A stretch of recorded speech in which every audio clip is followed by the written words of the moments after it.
Myths of enlightenment, debunking beliefs that block your awakening. This is a That's topic, favorite topic. it's one of my favorite topics. It's very much along the lines of my whole purpose in life.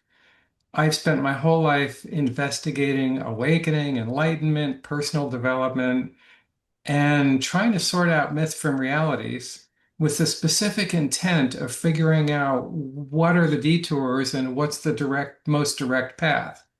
What's the stuff that's getting in our way and what's really helping us out. And why is this important to me? Because as far as I can tell, and I've seen this since I was a teenager, we are increasingly living in a world where everybody is empowered with technology to accomplish huge things and to affect a lot of people. But when we're not in a very developed state personally, we're not only not using our full potential, but we're getting in our own way all the time. We're stepping on our own feet, and we're getting in the way of the people around us. We're causing a lot of disturbances and a lot of unnecessary pain. And given the size of the challenges that we as a race have coming up for us right now, we need as much maturity as possible. And so this is why it's so deeply important that we all find ways to move forward, to grow in all the ways that we naturally want to grow anyway. But many of us have found all kinds of difficult obstacles along the way that, from my perspective, are really quite unnecessary anymore.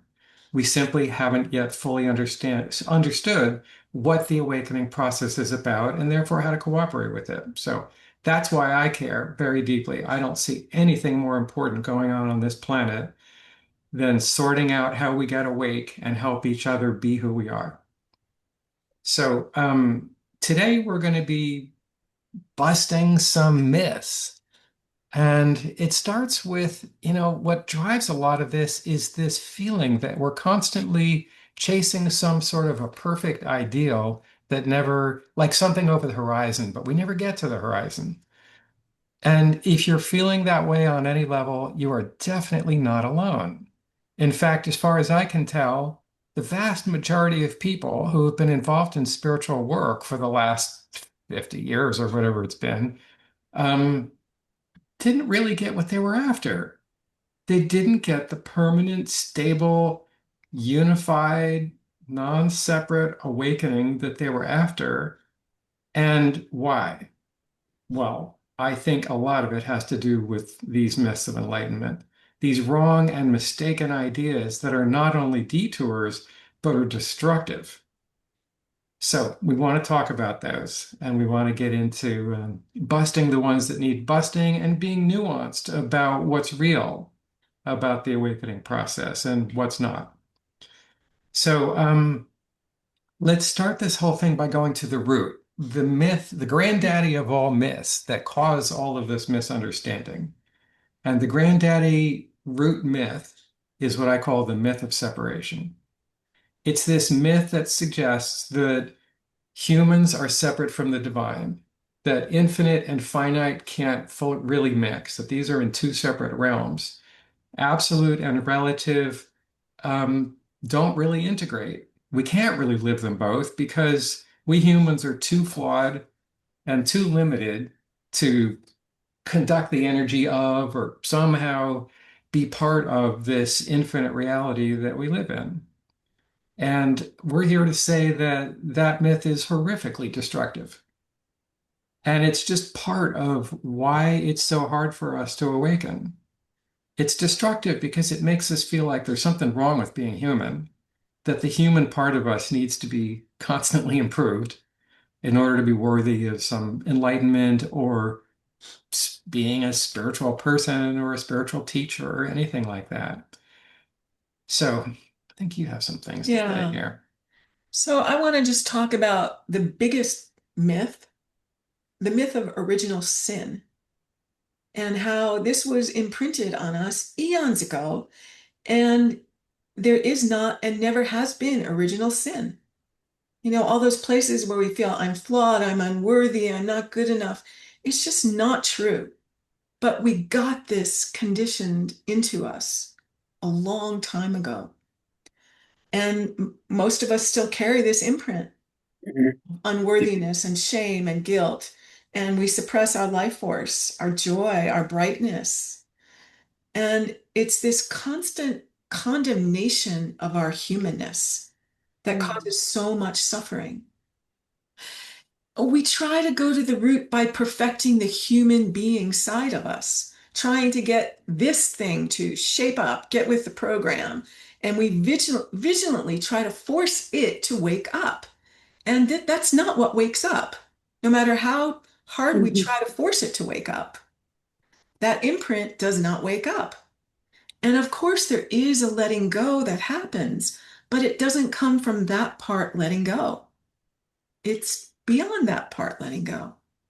So the more we can just let the human part just be the way it is, um, then, as I said, something else takes over, and the problems and complaints, um, they go more and more into the background, where they become less and less believable.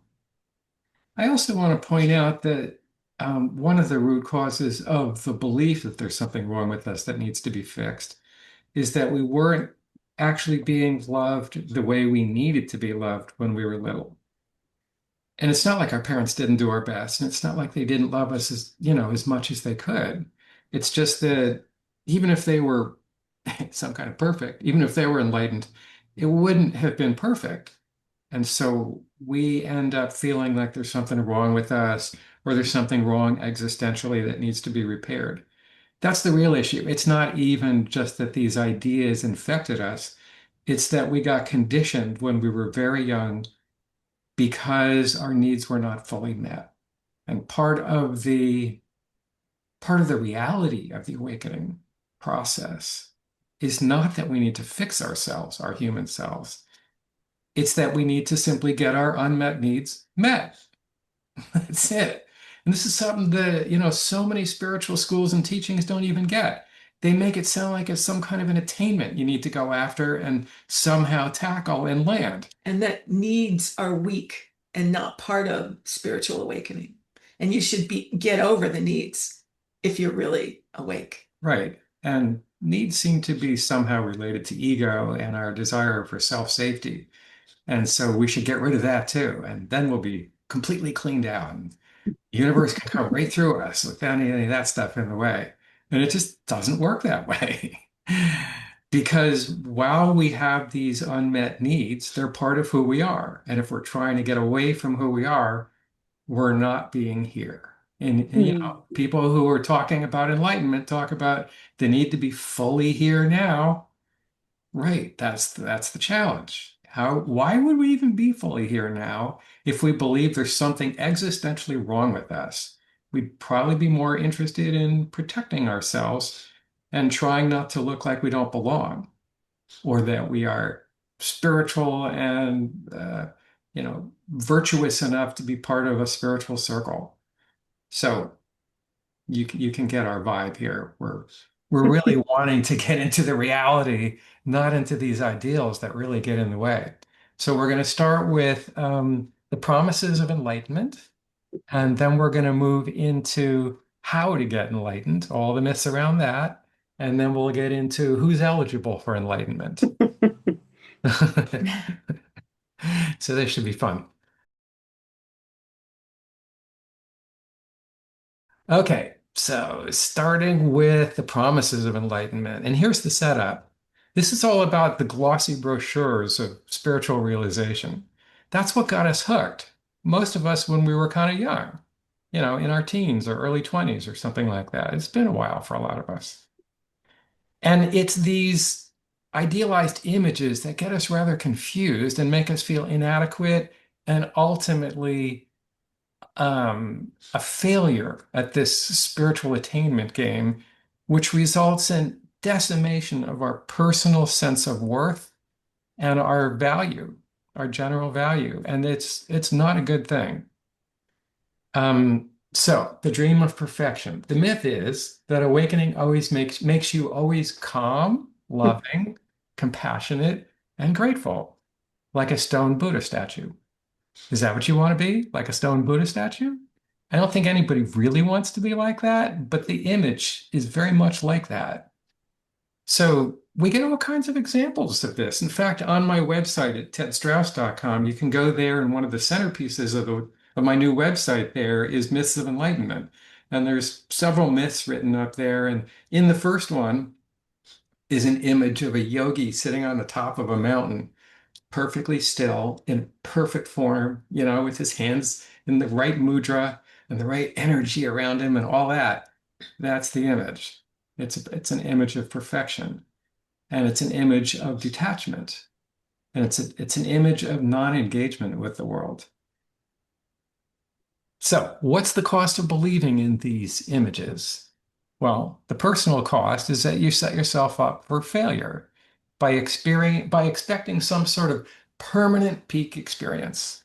We're going to climb up the mountain, and when we get there, we're just going to stay there forever. And that's not what happens. And when you believe that's what's going to happen, then the next time you find yourself falling off the program and rolling down into the valley, you're going to assume something's terribly wrong with you. You're not making the grade.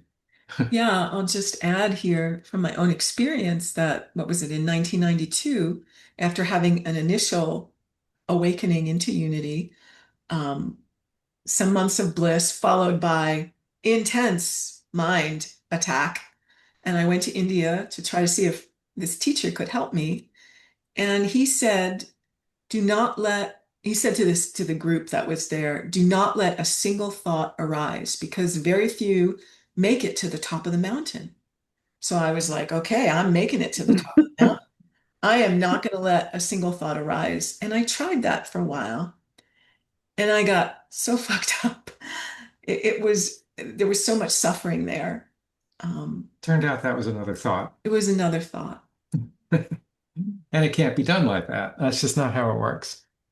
So in reality, what we're going to start contrasting these idealized notions about enlightenment with what we call whole being awakening, which is an embodied approach that lets us be fully human, that not only lets us be human, but encourages us to be fully human and our fully unique self, not blending in with these spiritual ideas, not trying to be perfectly anything, just actually being honest about what we think, what we feel, and what we want and what we don't want.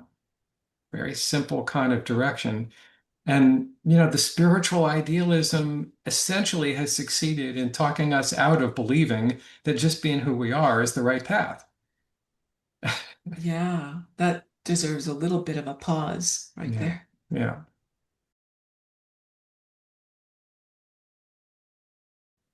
So, category two, enlightenment's promised freedoms. The myth is freedom from pain, freedom from fear, freedom from taxes, freedom from the wheel of birth and death. No more problems with messy relationships, work bullshit, politics, or the limits of being human. This is utter crap. It's not true. It can't happen like that. All of these things are part of real life. And enlightenment is not a way out of real life. Another way to say it is we didn't come here to get out of here. We didn't come here to rise above ourselves. We came here to be ourselves and to bring our gifts into the world and help each other be who we are and express our fullness and live with as much fullness as we can, true to our In uniqueness. this world. Yeah. So the cost of dissociating from life and trying to be perfect and escape from the things that we don't like is that instead of gaining freedom, we gain slavery. What's the slavery? Slavery to trying to become perfect. How is that slavery? Well, how many of us spent decades of our life doing spending all our money and all our free time desperately trying to become some sort of enlightened person? Did it work? Did you become an enlightened person? Well, it's not like we didn't get anything.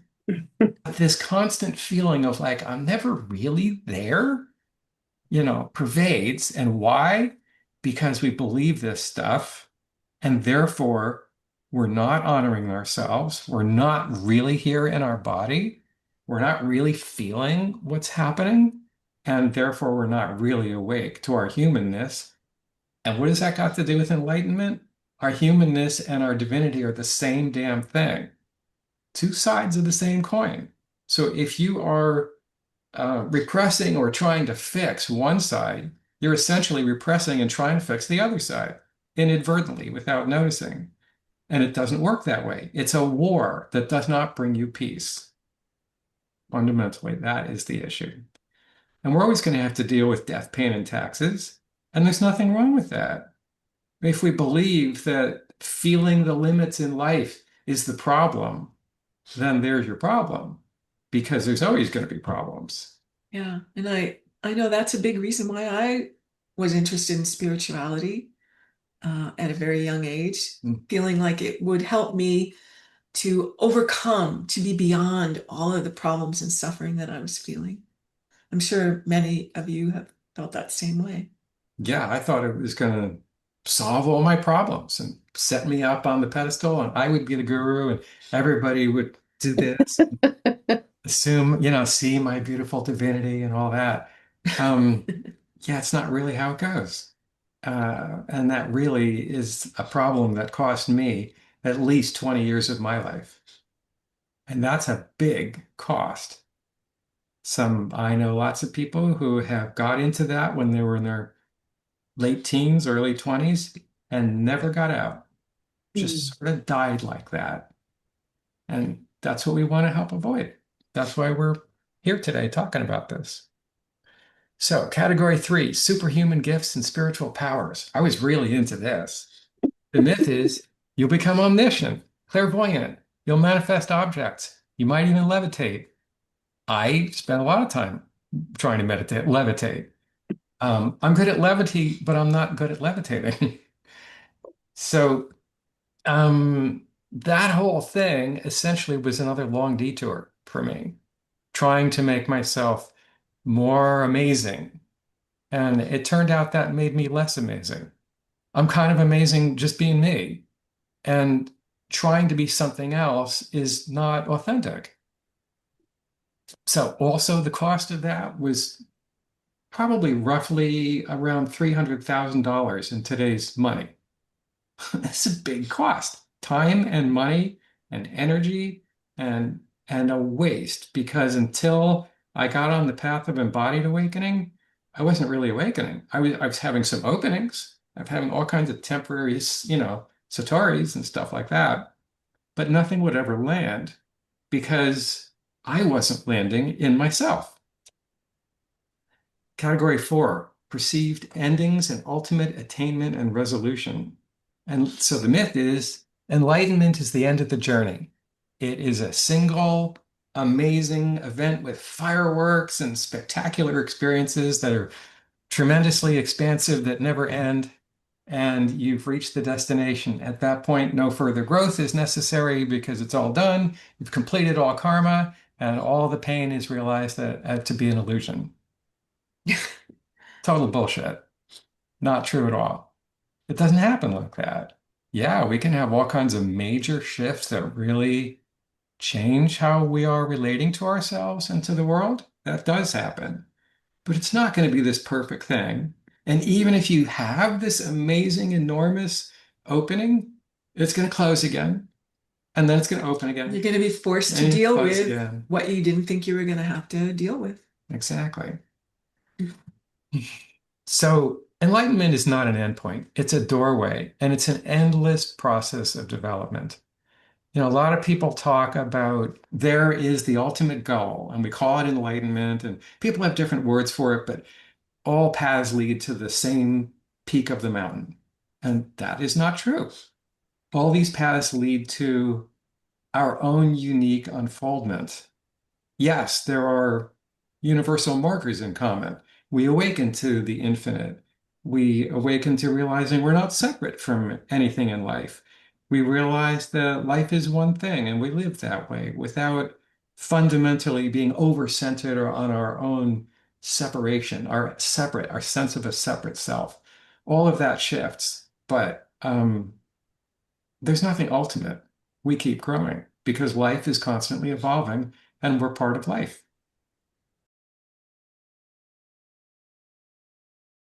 How to get enlightened. This is a good one.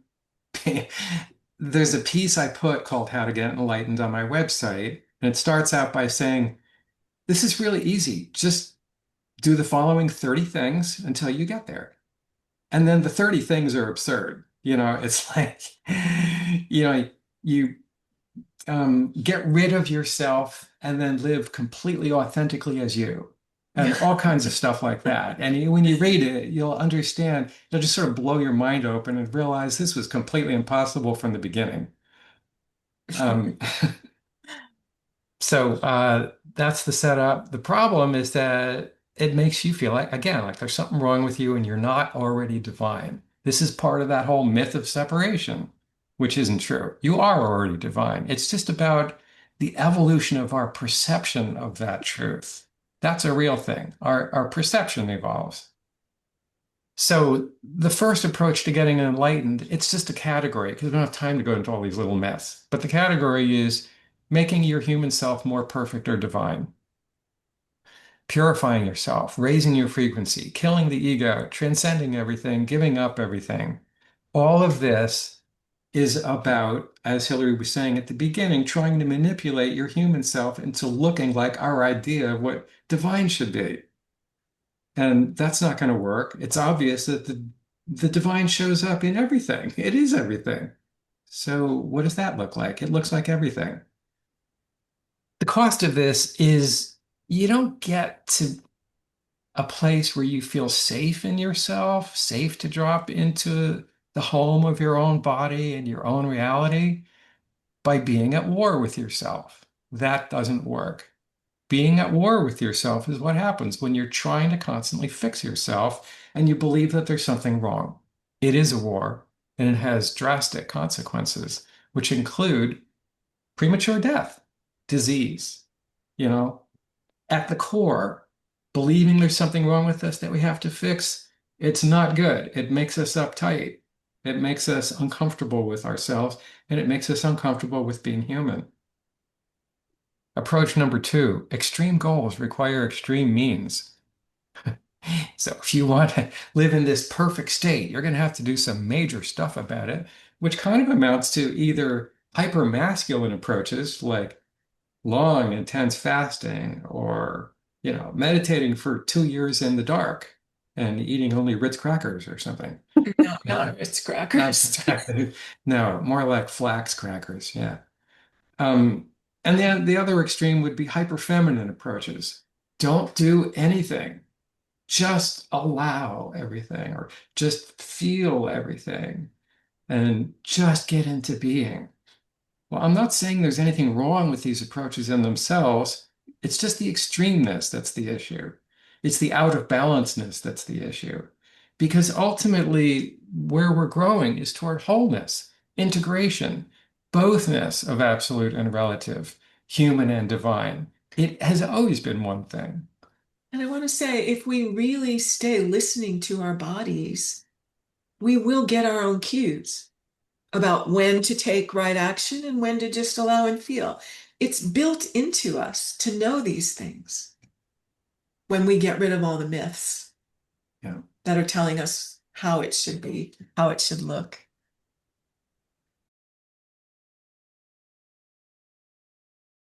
So, who is even eligible for enlightenment? Well, people who've done years and years worth of intense spiritual stuff, uh, people who are Indian, people who eat really healthy food, or maybe people who are so pure they don't need to eat at all or breathe, maybe. I don't know.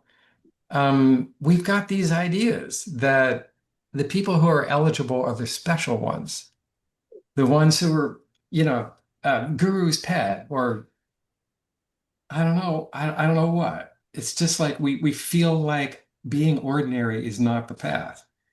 And the cost of that is we can't be ordinary. We can't just be who we actually are. And again, that results in feeling like beating ourselves up every time we do something that makes us ineligible, like have anger or feel pain. or wish we didn't have to do our taxes, normal stuff. And there's nothing wrong with Or any of how those to things. feel strong emotions that are really uncomfortable that we think shouldn't be there. Hmm. Right. That's important because we do need to feel those things. They should be there because we should be here just the way we are.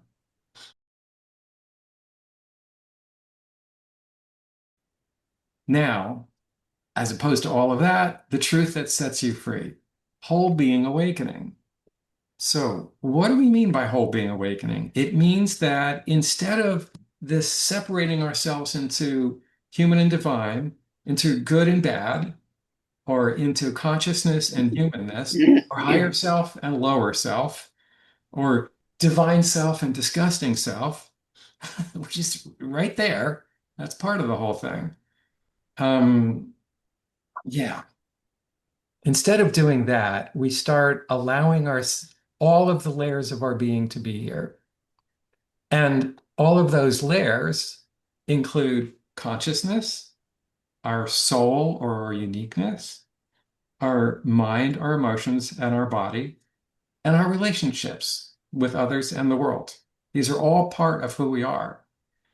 When we allow all of that to be there and to be what it is, and to learn how to be skillful in the midst of that, and learn how to embrace the limits that we don't like, and stop running from them, and stop running toward the things that just seem so beautiful that we can just forget about these parts of ourselves that, anyway, we'll just transcend them. I mean, I was part of transcendental meditation as a teacher for a very long time. And that fundamental philosophy pervaded and prevented almost anybody from having a stable awakening. I mean, out of millions of people who took that up, I know of two who claimed some kind of major awakening. There were probably a few more by accident, but fundamentally not very successful. And this is why.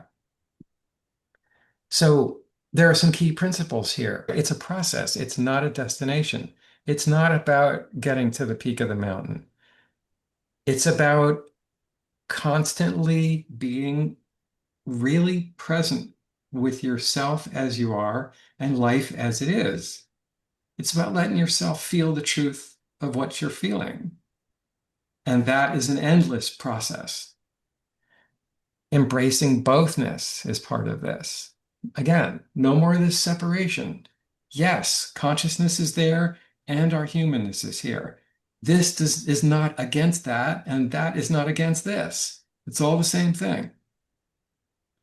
Authenticity over ideals. Instead of trying to cultivate our way into enlightened qualities, we recommend actually greenlighting yourself exactly the way you are, welcoming yourself, loving yourself just the way you are right now, because that starts meeting the unmet needs. Trying to transcend the unmet needs or not even recognizing you've got unmet needs doesn't help us. Recognizing needs, getting them fulfilled, we grow. It's just like a plant. You give it food, water, and sunlight, it's gonna grow.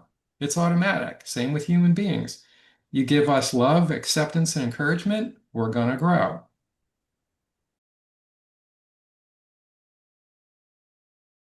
Um, what are the payoffs of taking this kind of embodied approach? Payoff number one, you actually awaken. This is a big deal. Because why did we go into this in the first place? We went into it because we intuited that our potential is way bigger than what we were living at the beginning of our journey.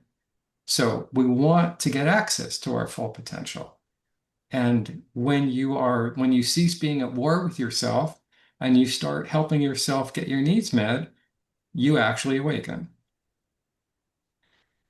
Living authentically. This is a super big deal because almost all of us were deeply conditioned into the belief that there's a right way to be, and there's a lot of wrong ways to be.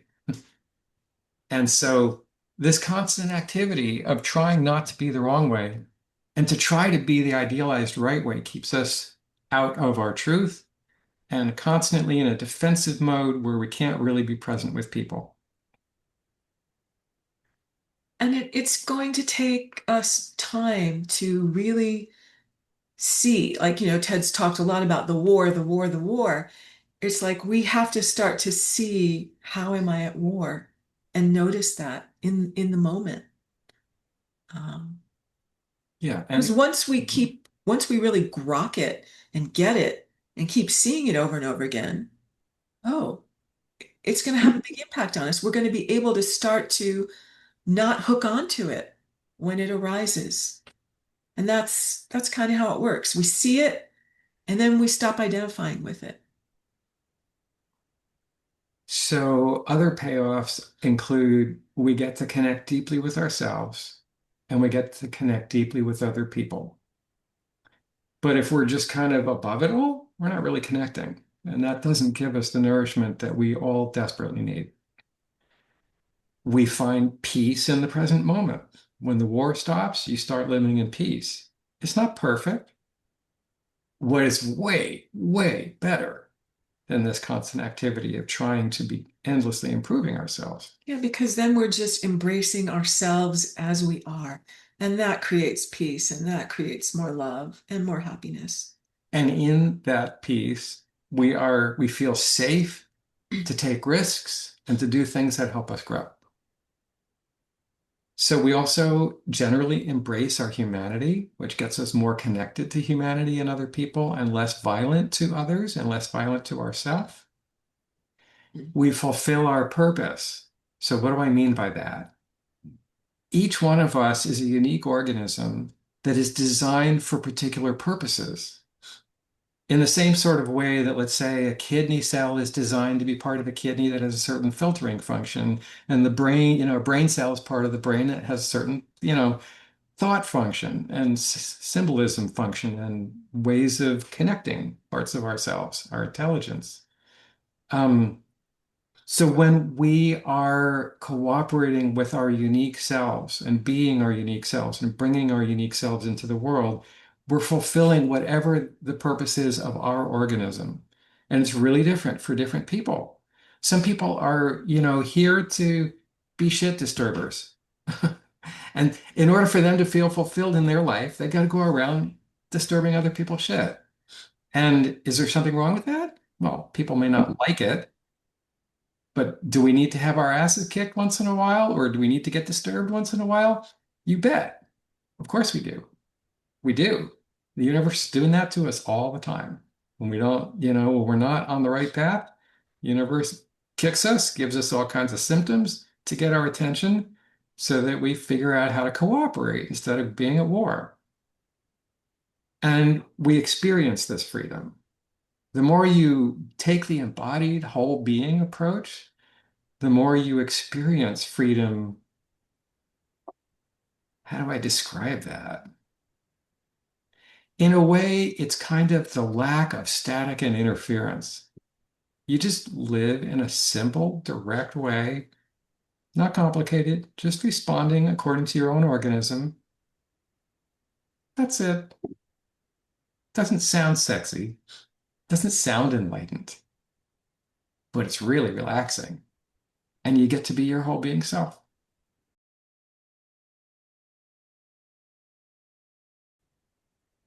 So, conclusion. Let's ditch the myths and start seeing through all of the ways that we have believed in these things and start turning toward ourselves and loving who we are. Start relaxing into the truth of who we are. Stop seeking something beyond because really all the stuff that's beyond is right here. It's right here. The more we are here being honest and authentic and simple and direct with ourselves and the people around us, the more the infinite appears and is obvious. So, yeah, what else to say? This is what we're here for. This is what we do. It's what we offer. We coach people in this direction. We offer groups, and you'll get a notice from us fairly soon in which we're going to invite you into a course about coming forward with your truth. That's really important because when you believe that it's dangerous to speak your truth, then you don't let yourself even register your truth or feel it. And then you kind of go dead to it. Yeah, And your life force yeah, doesn't get to flow in its brilliance yeah. in the way it was made to be, meant to be. Anyway, thanks for listening to us rant. We hope that was You somehow, ranted. I I did. Yeah. added things Yes. here and there. Very Yeah. centered.